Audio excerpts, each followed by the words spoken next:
Check out how this guy spins in the air, defying gravity like it's no big deal. And that fearless guy, I can't even look, it sends stripes down my spine. This guy in a canoe decided regular sports weren't his thing, so he took his canoe out and rode it where there was hardly any water. I can't even imagine what his canoe looked like after that adventure. You know, it's been decades. That's how long this fearless, some even call them reckless, men and women have been doing crazy stuff all around the planet. Millions of people watch them do it. We cannot count how many people like and share these videos, but we can measure how much money the guy behind it all rakes in. His name is Dietrich Mateschitz, and he's probably the best salesman on the planet. Why? Because he's worth around $25 billion. He owned teams in racing, football, and a bunch of extreme sports. But his product wasn't a game changer like an iPhone. We could all survive without it. It wasn't like oil, you know? For nearly 30 years, Mateschitz only sold two things: canned energy drinks and the catchphrase, "Red Bull gives you wings." Here's the twist. Mateschitz didn't actually invent the drink, and his packaging wasn't all that unique. Look at this drink. It's an energy drink too, with two Red Bulls on the label. You know what it is? It's Krating Dayan, an original energy drink from Thailand. It is still one of the most popular drinks in Thailand. Don't think Mateschitz just copied this drink without legal consequences, because that's not what happened. When he was about 40, he was selling toothpaste, cleaning supplies, shampoos, and all sort of stuff. He wasn't yet the first Austrian billionaire in history. He was just a marketing director at P&G. He went on a business trip to Thailand, where the sugar and caffeine mix was already a hit. Legend has it that Mateschitz tried the drink himself after a long flight from Austria, and it instantly cured his jet lag. He did his homework. The energy drink was a sensation in Thailand. But in Japan, they were making a fortune with their energy drinks. However, the European market had never seen anything like this, so he gave it a shot. Don't think Red Bull was an overnight success, nope.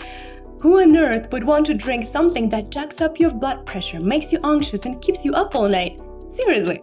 So Mateschitz poured a ton of money into strategic marketing during the first 3 years. He actually bet everything he had, $500,000, quit his job as a marketing director, and worked tirelessly to convince Austrian regulators that his drink was safe. Interesting fact, he ended up reducing the sugar from the original recipe and carbonating the drink to get the approval.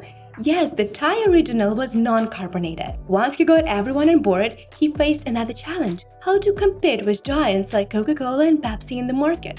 These two companies had colossal marketing budgets in 1987. Check out my video about Coca-Cola to learn more about their smart marketing tactics, so you will understand why Mateschitz didn't want to take them on directly and instead convinced store managers to place Red Bull as far away from popular drinks as possible. To stand out even more, Red Bull came in smaller cans that looked like batteries, and they charged a higher price. Can you see what Mateschitz did here?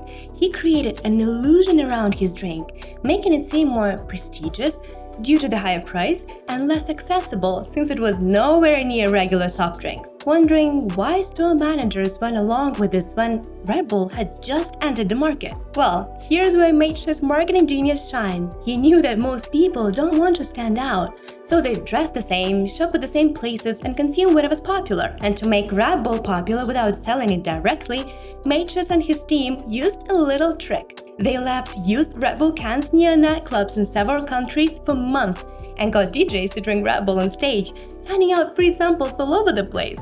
This way, people started thinking, everyone drinks Red Bull, I have to try it too. You know how marketing is all about knowing your target audience? Well, students were the ideal market for Red Bull.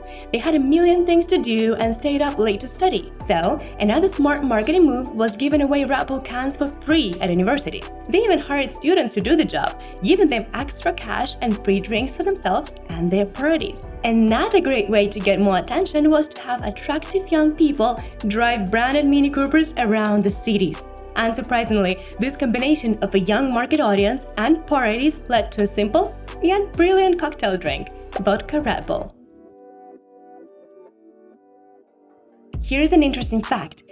If Mateschitz had stuck with just giving away free drinks and university advertising, Red Bull would have never made it to the Forbes list. So instead, he realized that he had to sell not just the drink, but the lifestyle. His product had to be associated with something cool, but not just girls and parties.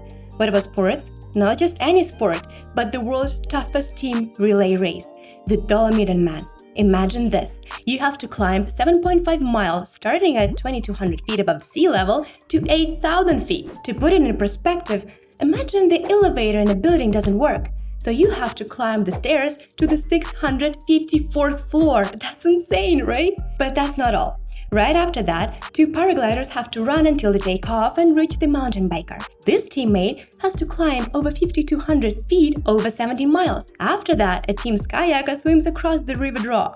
That's where Matrix started. He didn't just sponsor the race, he rebranded it to Red Bull Dolomitan Man. From then on, changing the name became a staple in Red Bull's strategy. Sponsorship alone wasn't enough, and branded t-shirts wouldn't cut it. Matrix wanted Red Bull to be part of the team's name. First, he acquired a Formula One team from Ford and named it Red Bull Racing. A year later, he bought another team, Italian Minardi, and renamed it Toro Rosso, which literally means Red Bull in Italian. Oh, did you know that Red Bull owns 4 soccer teams? They are FC Red Bull Salzburg, New York Red Bulls, Red Bull Leipzig, and Red Bull Bragantino. In my video about the Rolex company, I talked a lot about the company's ambassadors. It's a common practice, especially when you're selling an exclusive lifestyle like Rolex or trying to make your brand cool. The same thing happened with Nike and Michael Jordan, and I recommend watching that story on my channel too. Sometimes one person can become really popular, just like Michael Schumacher. Take a look at his gear. His popularity among brands is obvious. But do you know who was the first ambassador for Red Bull? Let me tell you, Felix Baumgartner, an Austrian skydiver, daredevil, and base jumper. That's right, he is famous for jumping to Earth from a helium balloon in the stratosphere, skydiving 24 miles. He also became the first person to break the sound barrier without vehicular power during his descent. Among other feats, Baumgartner set the world record for the lowest base jump ever, leaping 95 feet from the hand of the Christ the Redeemer statue in Rio de Janeiro. He also became the first person to jump from the 91st floor observation deck of then tallest completed building in the world in Taiwan. Red Bull sponsored every one of his adventures, so its logo was all over the news whenever he broke records.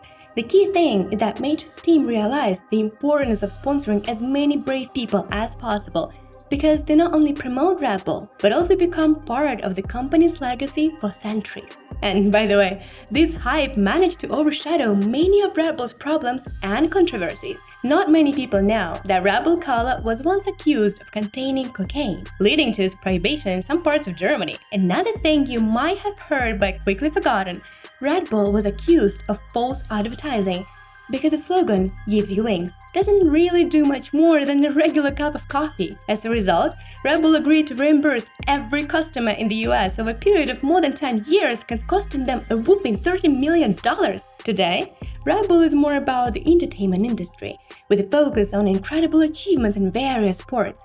Everything on its website revolves around sports, not just the sugar and caffeine-packed drink. Dietrich Mateschitz was the 51st Forbes billionaire in 2022, with a net worth of $27.4 billion.